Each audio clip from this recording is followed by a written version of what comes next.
안녕하십니까. 저를 이렇게 초청해 주셔서 진심으로 감사드립니다. 아시아 문화 중심 도시 광주, 왜 어떻게 할 것인가 라는 주제로 말씀드릴 최덕림입니다. 저는 강의에 앞서 먼저 저를 간단히 소개해 올리겠습니다. 저는 공무원을 37년간 하였고, 그 중에 문화관광 분야에서 23년을 근무를 했습니다. 저는 공무원 하면서 철밥통이라고 하는 소리가 가장 듣기 싫었습니다. 그래서 일을 할 때마다 좀 더 창의적으로, 혁신적으로 할 수 있는 일은 없을까라고 생각을 해서 그렇게 일을 했더니 수많은 감사와 조사가 뒤따랐습니다. 그럴 때마다 두려움을 용기로 극복했습니다. 바로 그 현장이 순천만 습지와 순천만 국가정원입니다. 이 두 가지 사업을 총괄했습니다. 이렇다 보니 2011년에 지방행정 달인으로 정부에서 선정을 하였고, 2012년에는 테드에 초청이 되어서 강연을 한 적이 있습니다. 현재는 자치인재개발원과 지자체, 기업 등에서 리더십과 혁신 사례 강의를 하고 있습니다. 저서로는 공무원 덕림씨가 있는데, 지금은 공무원 수험 준비생들의 필독서로 알려지기도 했습니다. 제가 2012년 테드에 초청이 되어서 1200명이 모인 가운데 공무원의 각오를 말씀드린 적이 있는데, 그 말씀을 약 1분 정도 보시고 강의를 시작하겠습니다.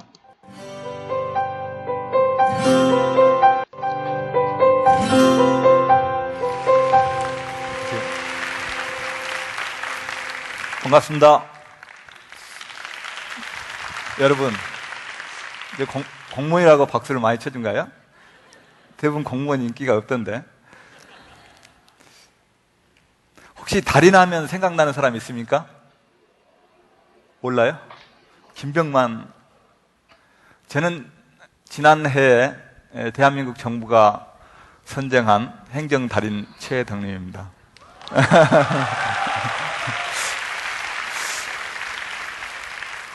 저는 공무원인데 가장 싫어하는 말이 하나 있습니다. 왜 공무원을 보고 철밥통이라고 하는 건지. 그래서 저는 기업에서도 신화가 있는데 왜 공무원은 신화가 없을까 항시 고민했습니다. 그래서 가급적이면 일을 할 때 창조적으로 하고 혁신할 수 있는 일은 없을까 고민했었고, 그렇기 때문에 지금은 감사도 받고 있습니다.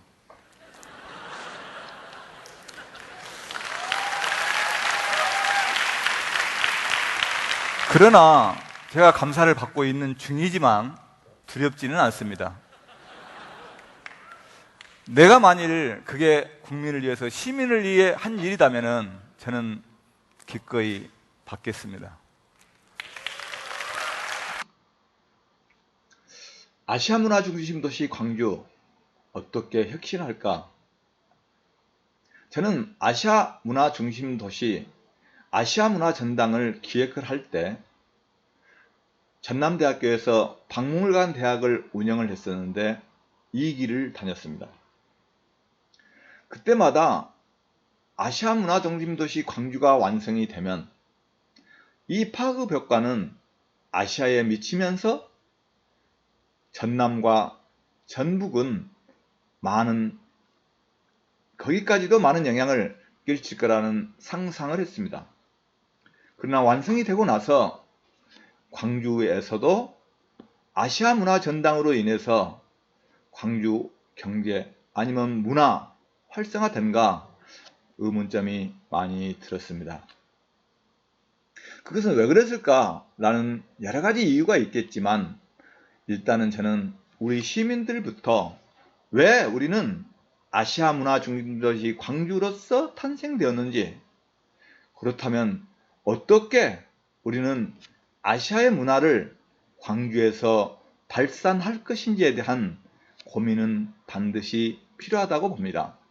그래서 오늘 제가 말씀드릴 것은 바로 왜 우리는 아시아 문화 중심 도시 광주가 되어야 하는가?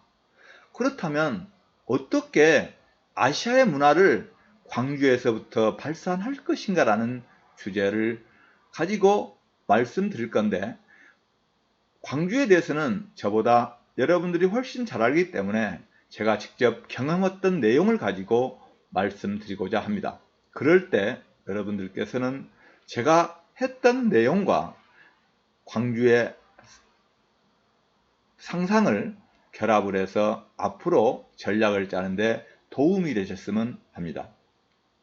많은 사람들은, 실패한 사람들은 수십만 가지의 실패 이유가 있다고 합니다. 그러나 성공한 사람들은 바로 그 이유가 단 한 가지라는 겁니다. 우리가 원하는 것이 있다면, 욕망이 있다면 왜 우리는 그렇게 해야 되는지 의미를 찾아야 하고, 그러려면 반드시 지식이 필요하다.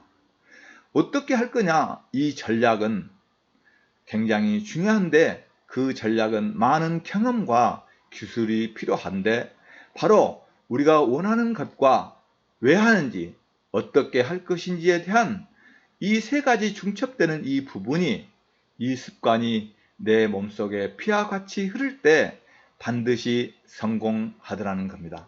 그래서 오늘 제가 말씀드린 것은 왜 우리는 아시아 문화 중심 도시가 되어야 하는지, 어떻게 할 것인지 그 전략을 상상해보는 시간이 되었으면 합니다. 그래서 왜 우리는 이 일을 해야 되는가?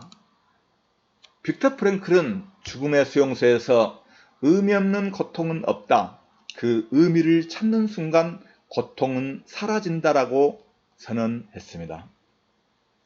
이 얘기는 다시 말하면 2차 세계대전 폐망 후 감옥에 갇힌 빅터 프랭클은 2, 3개월이 지나자 많은 사람들이 죽어나가는 것을 목격했습니다. 의사이면서 심리학자인 빅터 프랭클은 사람이 이런 과정을 거쳐서 죽는다면, 이 과정을 정리를 해 놓아서 세상에 나간다면 너무 할 일이 많겠구나 하는 것을 느끼는 순간, 그 다음 날부터 아무리 간수가 힘들게 해도 고통스럽지 않다는 겁니다. 우리는 왜 우리가 광주가 아시아 문화 중심 도시로 돼야 하는지 그 의미를 확실히 안다면 어떤 곳에서 어려움이 있더라도 설득하고 헤쳐나갈 수 있다는 겁니다. 그래서 의미를 아는 것은 매우 중요하다라는 겁니다. 그렇다면 어떻게 할 것인가입니다. 어떻게 할 것인가라는 것은 2015년에 나온 디자인 이노베이션 노트라는 책에서 잘 나와 있습니다. 우리가 좀 더 혁신적이고 디자인적이 좀 더 창조적인 사람들을 디자이너라고 합니다. 그런데 디자이너들도 더 이상 정체되어서는 살아나갈 수 없다는 것을 느끼고 2017년도에 디자인 이노베이션 노트라는 책을 썼습니다. 이 책은 9명의 디자이너들이 세계적인 디자이너 한 명씩을 골라서 이분이 왜 디자인 혁신가라는 것을 풀어놓은 책인데, 9명의 세계적인 디자이너 혁신가 중에 한국 사람 한 명이 들어있는데 바로 최덕님이라고 들어있죠. 제가 디자인 혁신가인 겁니다. 디자이너들이 볼 때 그건 중요한 건 아니고요. 우리가 이 책의 일부에서 보면 독창성과 창의성, 혁신이 있는데 이 말은 비슷하다. 그러나 무엇의 차이가 있느냐? 독창성은 새롭지만 가치가 전혀 없는 것이고, 창의성은 새로우면서 가치가 조금 있고, 혁신은 엄청나게 큰 새로운 가치가 있는 것이라고 말하고 있습니다. 예를 들어서 독창성은 어떤 우리들이 하는 모임에서 자기 주장을 계속 오랫동안 하는 사람이 있는데, 바로 그 사람은 가치 없는 얘기를 오래 하는 거지만 새로운 얘기이기 때문에 바로 그것은 독창성이 있다는 겁니다. 혁신은 뭐냐? 좀 더 혁신은 알기 쉽게 설명하기 위해서 한문을 보겠습니다. 오른쪽에 있는 것은 가죽피입니다. 왼쪽은 가죽혁입니다. 그런데 왜 의미가 똑같은데 피신하지 않고 혁신했을까요?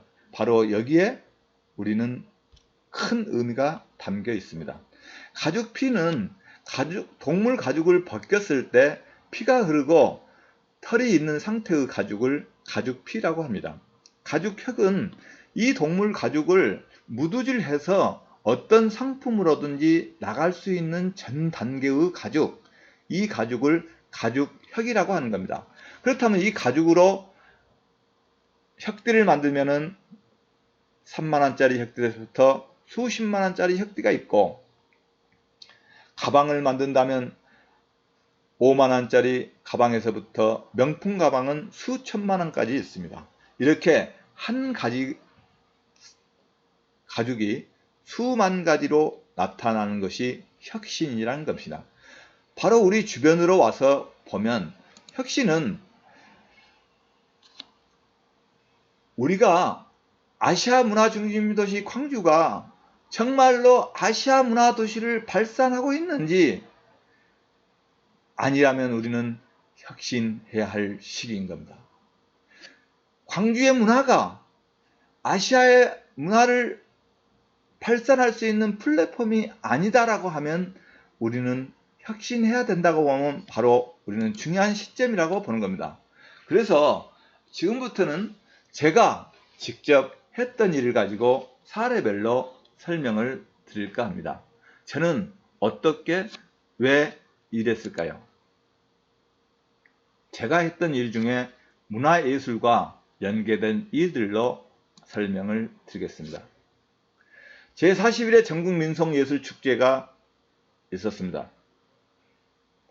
90년대. 그런데 지금 이 대부분 그때 40회까지는 전국민속예술경연대회가 이렇게 경기장에서 실내체육관에서 했었습니다. 아니다. 민속예술 경연은 우리가 살고 있는 주변의 마당에서 하는 것이 굉장히 효율성이 있겠다라고 정부에 건의해서 40일의 민속예술축제부터 바로 나가는성 민속마당에서부터 야외로 나오게 됐던 겁니다. 주민자치센터 활성화 공간 구성입니다. 주민자치센터는 읍면동사무소가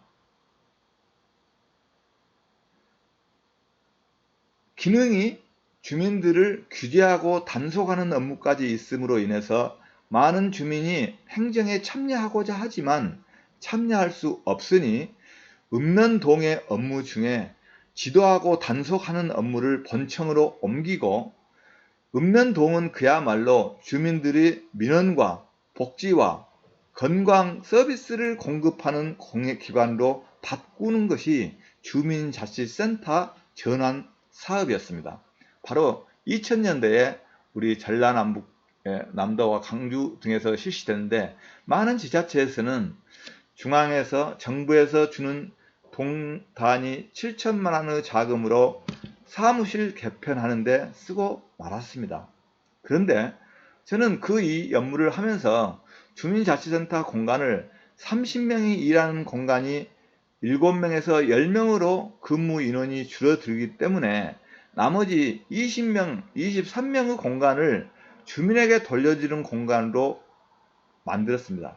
그래서 이 공간에서 주민들이 북작구 치거나 노래교실을 하거나 건강교실을 운영하는 공동체 모임 장소로 만들고, 아침 6시부터 저녁 10시까지 개방하는 장소로 만들었었습니다. 바로 그것이 주민자치센터의 근본 목적인 겁니다. 순천의 한 주민자치센터의 모습입니다. 바로 이렇게 바꿈으로 인해서 주민들은 거기에서 많은 문화 프로그램을 하게 되는 거죠. 그래서 주민자치센터에서는 문화 프로그램을 먼저 넣는 것은 여기에서 와서 노래교실이나 문화예술 북장고를 배웠을 때, 배우고 나서 많은 사람들이 행정에서 이런 좋은 것을 우리에게 기능을 알려주는데 우리는 행정에 무엇에 대한 기여를 할 것인지에 대한 고민을 할 때 그것이 바로 주민 직접적인 참여로 이어지는 것입니다. 그래서 지금 10년 정도 지난 이후에 지금은 주민자치회로 지금 바꿔져 나가고 있는 거죠. 그래서 이렇게 처음에는 이렇게 문화 프로그램으로 운영하다가 점점 더 주민의 지역에 대한 일에 대해서 고민하는 워크숍 형태로 토론의 장소로 바뀌는 거죠. 그래서 결국은 우리는 이 주민자치센터에서 이제는 3천만 원 이하의 주민 복지 서비스 시책 사업에 대해서는 주민들이 결정을 하고 이 결정된 사업을 시나 이런 곳에서는 결정해주면 주민 스스로 이 사업을 추진해 나가는 과정으로 변화해 가는 것이 주민자치센터 프로그램이었던 겁니다. 다음에 이제 기적의 도서관 유치 업무를 제가 하게 되었는데요. 기적의 도서관은 2000년경에 우리나라의 전 시군이 지자체마다 도서관이 있었지만 어린이 전용 도서관, 아이들이 어린아이가 아빠 엄마 손잡고 와서 누워서 앉아서 책 읽어주는 도서관은 우리나라에 없었습니다. 바로 이 도서관을 순천시가 제1호 도서관으로 유치해서 이 일을 하게 되는데 1호 도서관까지는 굉장히 어려운 과정이 많았습니다. 그래서 지금은 이 도서관이 전국에 퍼져나가고 있는데요. 그때는 1호 도서관이 지정됨으로 인해서 김용만 유재석이 매 주마다 도서관이 건립된 과정을 찍어서 느낌표라는 코미디 프로그램에서 5주간 방송이 됐습니다. 20분씩. 그래서 이렇게 방송을 주민들이 많은 인파가 와서 몰려서 바로 중계를 녹화를 할 수 없는 광경을 굉장히 우리가 했던 것이 있고요.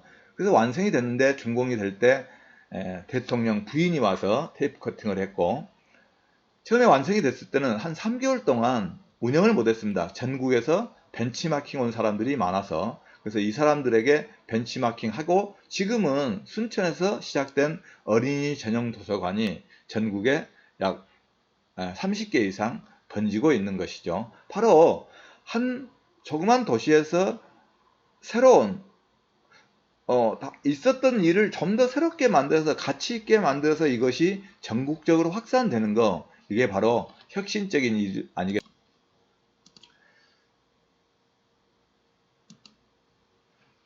다음은 민방위 교육인데요.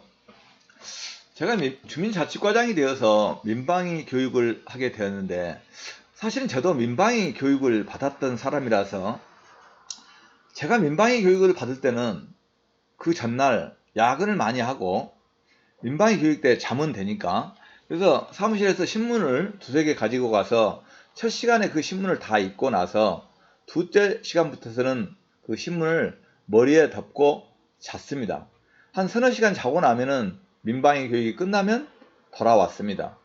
바로 이렇게 이 사진에서도 보듯이 대부분 졸고 있는 곳이 민방위 교육 현장이었습니다. 그래서 제가 민방위 교육 대상자를 한번 살펴봤더니 순천시의 민방위 교육 대상자가 그 당시에 15,000명인데 대부분 30대였습니다.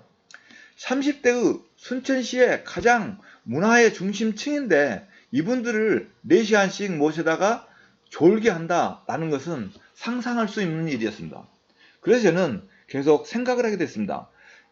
이렇게 졸고 어둡고 불편한 곳에서 계속 교육을 한다면 이것을 바꿀 수 있는 방법은 없을까? 그래서 생각한 것이 가장 잠이 왔던 과목, 안보 과목을 연극으로 만들었습니다. 그래서 안보 과목을 연극으로 만들어서 연극으로 했더니 30대의 민방위 대원들이 연극을 본 사람이 거의 없다고 했습니다. 그래서 민방위 교육 시간에 가장 먼저 연극을 경험하게 된 거죠. 그래서 연극이 끝나고 나서 중간 시간에는 이렇게 휴식 시간은 주민자치센터에서 스포츠 댄스 30대 사모님들이 배운 이 스포츠 댄스를 동마다 돌아가면서 경연을 하도록 이렇게 진행을 했더니 민방위 대원들은 그야말로 민방위 교육 시간 동안에 화장실도 갈 시간이 없도록 이렇게 교육을 호응도가 좋았습니다. 그런데 하루는 한 신문에 사회면에 민방위 교육 재미있게 라고 이렇게 크게 신문이 한 5단 기사로 나와버렸습니다. 행정안전부에서 전화가 왔습니다. 아니, 전통 있는 민방위 교육을 연극으로 버려버린다고? 그래서 아닙니다. 연극을 하니까 민방위 교육생들이 너무 좋아합니다. 그랬더니 한번 현장을 와본다는 겁니다. 한번 왔습니다. 그리고 보더니 너무 민방위 위원들이 호응이 좋으니까 전국에 벤치마킹 해라 해서 한때는 민방위 교육생 반, 전국에서 벤치마킹 온 공무원들 반에서 교육을 한 적이 있습니다. 다시 한번 여기서 보면은 우리가 지금 굉장히 문화예술계가 어렵다고 하는데 공공의 어떤 하고 추진하고 있는 일들에 우리가 연극의 요소를 집어넣는다는 엄청난 거라고 봅니다. 저는 이 민방위 교육을 연극으로 한 배경은 제가 서두에 말씀드렸듯이 저는 공무원 생활 중에 문화관광 분야를 23년을 했기 때문에 문화에 대한 문화적 감각으로 행정을 했을 때 그 행정은 반드시 오래 가더라는 것을 느꼈습니다. 그래서 이 문화의 바탕을 둔 행정이야말로 어떤 사람이 와도 바꾸지 못하는 것이 문화의 바탕이 됐을 때 가능하다는 것을 저는 확인했기 때문에 바로 이 문화적인 연극을 하게 되었고, 그 다음에 제가 이 전략을 하면서 발표하지 않은 숨겨놓은 전략 하나는 민방위 교육할 때마다 매주 이 교육을 할 때 우리 시립극단은 연극을 할 수 있고, 바로 이 연극을 하게 되면 수당을 받을 수 있어서 바로 이 보탬이 되지 않겠는가라는 상상을 하게 된 겁니다. 그래서 저는 문화예술계가 어렵다고만 할 것이 아니라 우리가 어떤 모든 기관에서 문화예술로서 창출할 수 있는 일들을 찾는 것은 매우 중요하지 않는가라는 상상을 해봤습니다. 그래서 민방위 대원들이 끝나고 나면 이렇게 훈련 4시간 동안 쇼킹한 민방위 훈련 4시간 동안 어떻게 시간이 갔는지 몰랐다. 저도 꽤나 괜찮은 직장에 근무했지만 아마 순천 옆에는 뭐 GS 칼텍스도 있고 포스코도 있으니까 이런 데 근무했을 수도 있죠. 내가 알고 있는 공무원이 선입견이 부끄럽다. 그동안 선입견이 뭐였는데? 찰밥통들. 그랬는데 우리가 알고 있는 공무원이 이렇게 바뀌는데 정작 나는 지금 대기업에 다녀도 매너리즘에 빠졌는가 보죠. 그런데 민방위 교육을 받으러 와서 바로 이 매너리즘의 치유가 되는 것을 볼 수가 있습니다. 우리는 문화예술이 얼마만큼 어디까지, 저는 문화는 명사의 앞과 뒤에 붙이면은 다 말이 되기 때문에 굉장히 폭은 넓다. 그래서 문화예술의 폭은 넓기 때문에 우리는 한없이 시장을 넓힐 수 있다라는 상상을 평상시에 하고 있습니다. 제가 이제 순천만을 하게 된 배경은 2006년도 일인데요. 우리나라의 관광객이 계속 순천의 관광객이 줄어드는 것을 확인한 겁니다.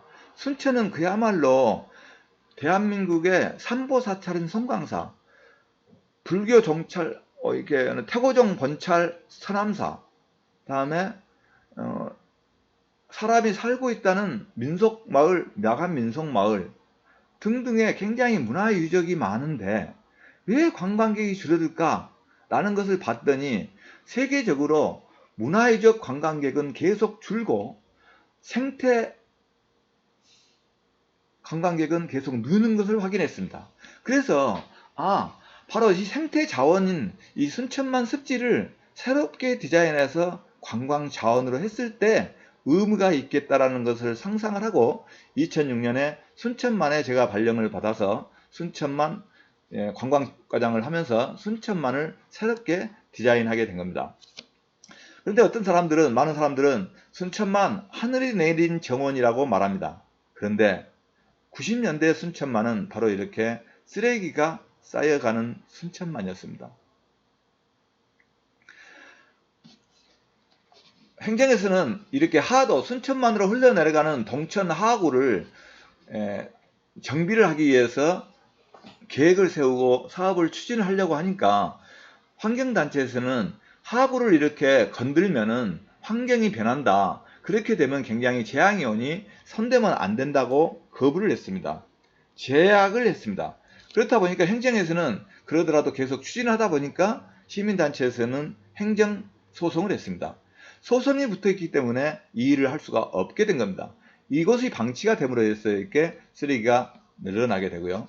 그렇더라도 그 이후에 계속 하도 정비를 하면서 모래가 나오다 보니까 모래 채취선이 이렇게 순천만에 들어오게 됐습니다. 바로 이 모래 채취선이 있던 장소가 우리가 지금 걷고 있는 순천만 갈대 데크 장소입니다. 이런 순천만이었습니다. 그래서 새롭게 디자인하기 위해서 순천만을 봤더니 순천만에 디자인하기 위해서 가서 사업을 하는데 많은 민원에 부딪히고 하는 일마다 많은 사람들의 불평에 의해서 더 이상 일을 할 수가 없었습니다. 그때 우리는 중앙환경운동연합에 가서 환경에 대해서 새롭게 한번 배운 다음에 이 사업을 추진해야겠다고 생각하고 잠시 멈추고 한 3개월 동안 중앙환경운동연합에서 시행한 현장 교육을 하게 됐습니다. 강화도 갯벌에서부터 부산 을숙도까지 서남해안 갯벌을 현장을 보면서 학습을 했던 바 결론은 중요한 것을 발견했습니다. 우리나라 영산강이 흐르는 전남도청 앞에 영산강 하구입니다. 이렇게 하구가 막혔습니다. 그래서 나주평화에 들어갔을 물이 이렇게 고여 있습니다. 근데 지금 이 물이 6급수까지 변하고 있습니다. 낙동강, 부산 을숙도 쓰레기 매립장을 만들어서 지금 복원하는데 수조 원씩 들어가고 있습니다. 새만금 34km를 막아서 우리나라 세계에서 가장 긴 방조제를 만들었고 네덜란드 사람도 바다 밑에 사는 네덜란드 사람도 깜짝 놀라서 한국을 방문한 적도 있습니다. 이렇게 우리나라 하구는 서남해안 하구는 다 하구가 막혔습니다. 목포에서부터 인천공항까지 가다 보면은 모두 하구를 타고 하구 뚝을 타고 가게 되어 있습니다. 이렇게 막혔는데 순천만을 봤습니다. 그런데 순천만은 다른 곳 같으면은 이렇게 하구를 막아야 되는데 막지 않았더니 바로 이 바닷물이 들어갈 때는 육지부로 5km 이상 들어간 겁니다. 빠질 때는 여자만까지 빠습니다. 이렇게 10km를 하루에 2번씩 들었다 놨다 하는 겁니다. 바로 이 공간을 우리는 다 이렇게 막아서 없앴습니다. 그런데 우리는 이렇게 없앤 바로 이 공간은 어떤 곳이냐? 바다 고기가 살아나는 곳입니다.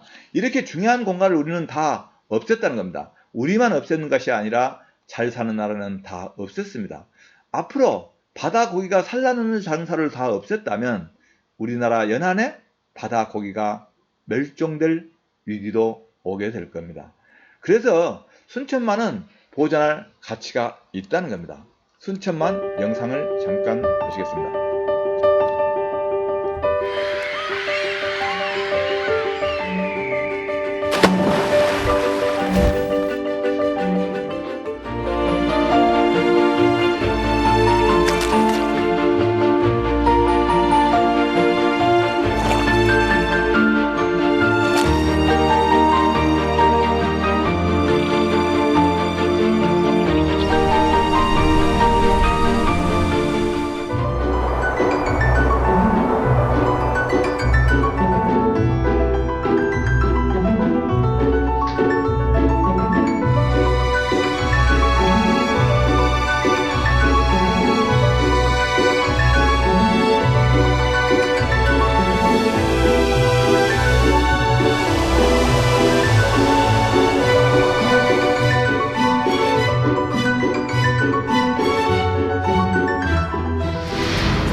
바로 이 순천만은 그러니까 왜 순천만을 보존해야 되냐 하는 것이 매우 중요한 거죠.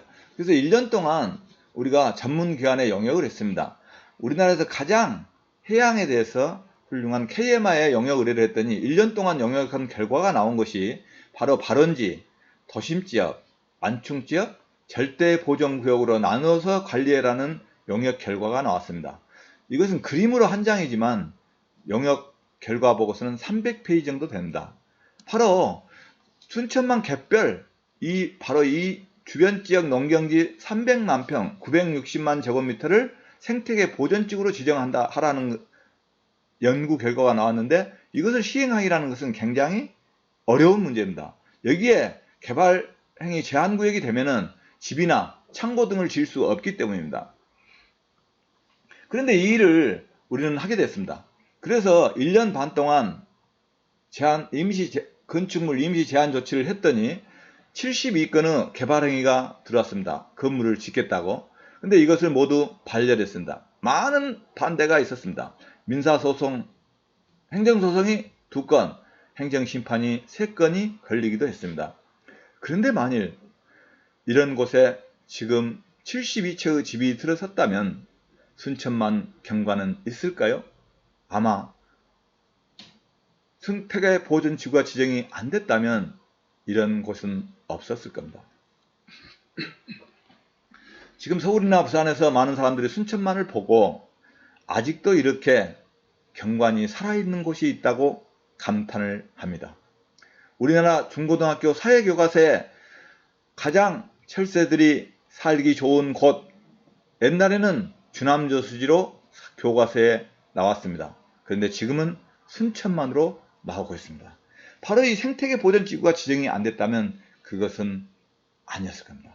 바로 순천 시민들이야말로 굉장히 순천 시만을 생각한 게 아니라 국가, 아니 미래를 생각하고 이렇게 양보해 준 거 대단히 의미가 있다고 저는 생각합니다. 다시 순천만에 온 관광객이 연 20만에서 300만 명으로 늘었습니다. 바로 그 이유는 좀 전에 말씀드렸던 생태계를 그동안에는 안에 건물을 짓거나 하는 사업을 하는 것을 하지 않고 우리는 안에 있는 보전지구를 지정하면서 생태를 복원했더니 많은 관광객이 늘어나게 됐습니다. 그래서 순천만에 연간 20만이던 관광객이 300만 명까지 늘었습니다. 300만 명으로 늘다 보니까 바로 순천만, 바로 여기 갯벌이 있는데요. 바로 주변에 있는 이런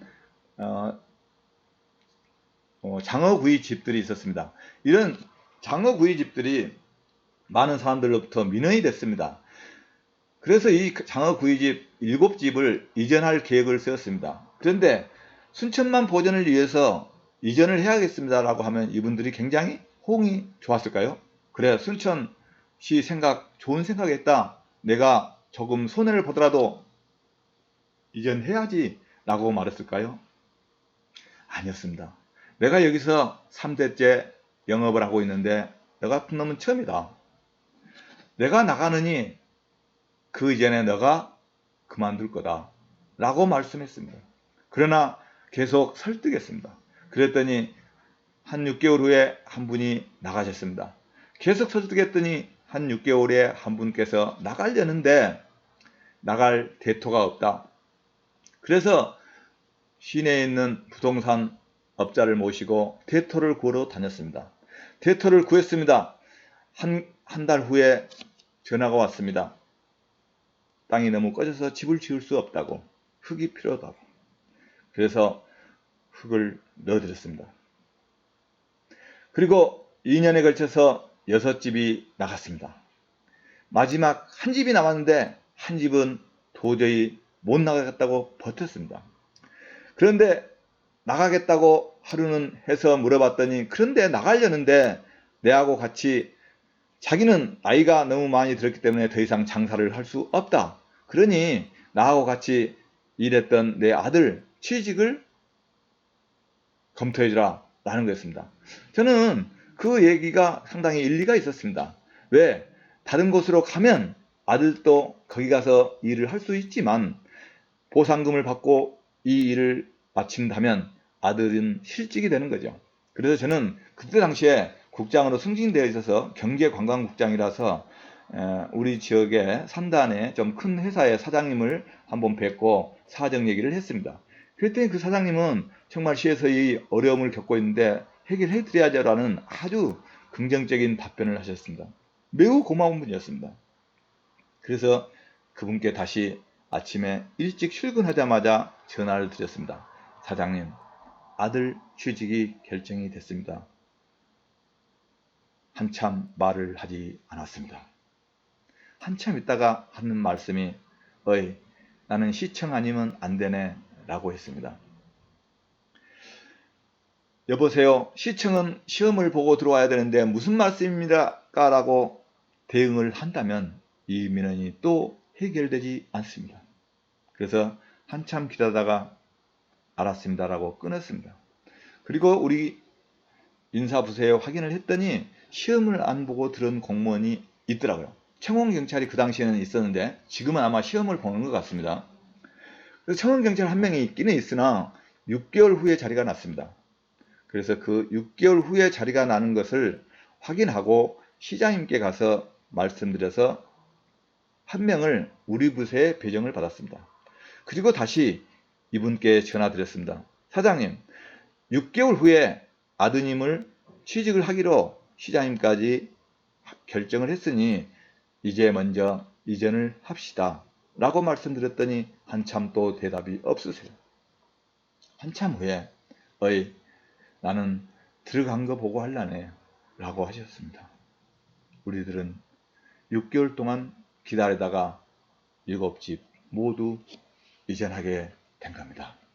그리고 나서 가장 철새를 탐지하기 좋은 가장 깊은 곳에 있던 식당은 이렇게 철새 탐조대로 리모델링을 하고, 상태가 좋은 곳은 리모델링을 해서 쉼터로 만들어서 순천만에 노점상이 약 40명 이상 있었는데 이분들이 가져온 농산물을 여기서 납품받아서 우리 지역에서 나는 농산물로 주스를 해서 공급하는 쉼터로 만들었습니다.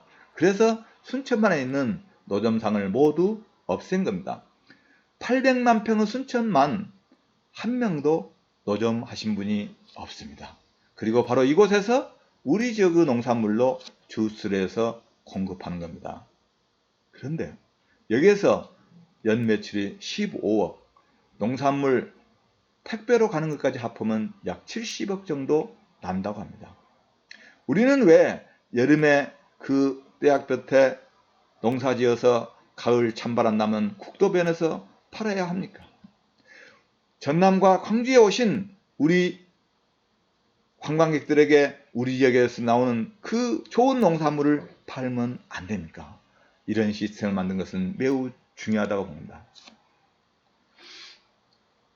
다시 순천만을 다시 보았더니 우리가 순천만에 오신 관광객을 처음에는 이렇게 어선을 개조해서 싣고 날랐더니 민간이 운영하다 보니까 빨리 달리다 보니까 갯벌이 훼손되고 새들이 놀라서 도망을 갔습니다. 그래서 우리는 다시 이것을 생태체험선으로 바꾸게 됐습니다. 이것도 매우 힘들었습니다. 약 2년에 걸쳐서 모두 보상을 마치고 생태체험선으로 시가 직접 운영하는 것으로 바꿨더니 7도트 이하로 다니게 하고 이어폰으로 해설해서 새들이 놀라지 않게 이런 시스템을 구축을 했습니다. 순천만에는 이렇게 전봇대가 많았습니다. 하루는 시장님이 순천만에 오시더니 여기에 있는 전봇대를 싹 빼버리면 안 되겠냐는 겁니다. 그런데 공무원은 한 20년 하면은 굉장히 성밥이 늘게 되어 있습니다. 왜? 바로 많은 경험을 했기 때문에 어떤 일이 주어지면 이 일은 되고 안 되고 하는 것이 금방 머릿속에 정리가 됩니다. 그런데 이거 전봇대 이렇게 많은 것을 왜 어떻게 빼지? 대불산단에 2개를 1년 동안 안 빼가지고 이명박 대통령 때 한전이 굉장히 어려움을 겪었는데 대통령도 2개를 1년에 걸쳐서 빼는데 이 많은 전봇대를 어떻게 빼지라는 상상이 돼서 도저히 엄두가 안 났습니다. 그러나 우리는 위에서 시키면은 할 수 없다는 말을 할 수 없는 것이기 때문에 일단은 한번 해보겠다라고 말씀을 하고 뒷날 한전을 찾아갔더니 한전에서는 아주 난리였습니다. 만일에 순천만의 전봇대는 자기들 재산이기 때문에 하나라도 손대면 가만두지 않겠다는 엄포까지 났습니다. 우리가 찾아간 다음 날부터 한전은 찝차를 타고 순천만을 순찰을 했습니다. 전봇대를 손대는가 확인을 한 겁니다. 말하지 않을 말을 해버리게 된 겁니다. 그래서 우리는 다시 계획을 바꿔서 계속 우리가 고민을 하다 보니까 한전 규정을 보았더니 한전 규정에 민원인이 전봇대가 필요 없다고 신청을 하면 다음날 빼주게 되어 있습니다. 그래서 우리는 농어민을 설득하게 됐습니다. 그래서 농어민 90명 농어민에게 통지를 내서 오시라고 했더니 바로 우리가 새들을 위해서 전봇대를 빼겠다고 농민들한테 말을 한다면 농민들은 또 아니 사람이 먹고 사는 것이 중요하지 새들이 중요하냐고 바로 반발할 수 있기 때문에 우리는 새들을 위해서 전봇대를 뺀다는 계획을 세운 것이 아니라 순천만에 경관농업을 하려는데 바로 일반별을 심고 흑별을 심어서 가을에 두루미가 한 마리 나타나는 상상을 하려는데 가장 문제가 전봇대라고 말을 하려고 계획을 세웠습니다. 그래서 주민들에게 한번 설명을 했습니다. 주민들은 난리가 났습니다. 바로 회의가 완전히 데모장으로 변했습니다. 굉장히 힘들었습니다. 그래서 우리는 그날 가장 거부했던 분에 대해서 다시 한번 요구를 하고 설득을 해서 다시 회의를 해서 이 전봇대를 뽑게 되었습니다.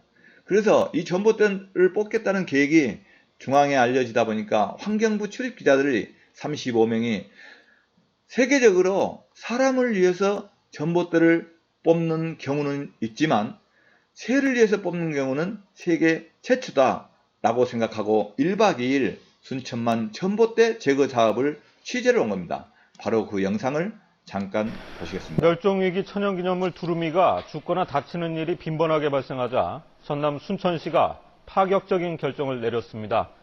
철새 보호를 위해서 순천만 일대의 전봇대를 모두 철거한다는 것입니다.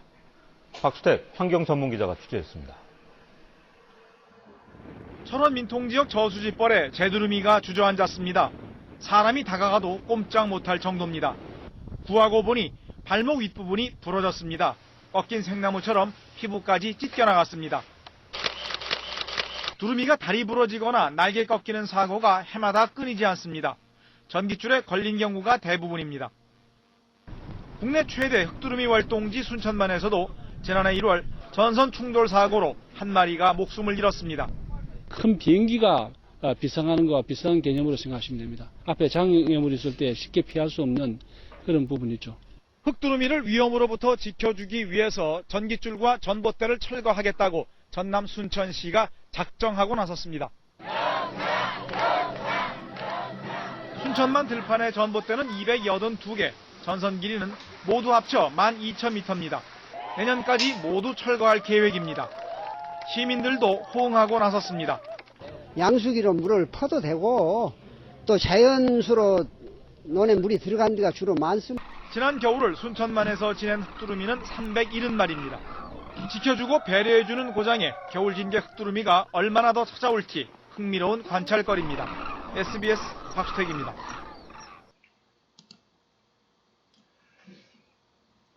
그런데 흑두루미는 행운, 행복, 가족의 의미가 있는 새입니다. 바로 행운을 주는 새, 우리가 1년 동안 연말에 한 가정에 연하장을 보낼 때 당신의 가정에 1년 동안 행운이 있으라는 의미에서 연하장을 보내는데 그 연하장에 바로 있는 새가 두루미입니다. 이 두루미를 직접 보면 얼마나 행운이 오겠습니까? 바로 이 행운의 새가 멸종위기 새로서 세계적으로 10,000마리밖에 없는데 순천만에 최초 발견될 때 96년도에 79마리 발견되고 10,000마리가 다 일본으로 갔습니다. 그런데 순천만의 생태를 계속 보존했더니 2012년에 690마리, 2019년 작년에 2,500마리, 작년에 그래서 2,500마리까지 이렇게 늘었습니다. 바로 이렇게 많이 늘고 있는 새들을 보러 연간 940만 명이 순천만과 순천만 정원을 찾게 되는 겁니다. 이분들이 이렇게 찾게 되면은 1년 동안 입장료만 연간 147억입니다. 이분들이 와서 입장료만 내고 바로 가느냐? 그렇지 않고 먹고 자고 쓰는 비용이 연간 4천억씩 된다는 겁니다.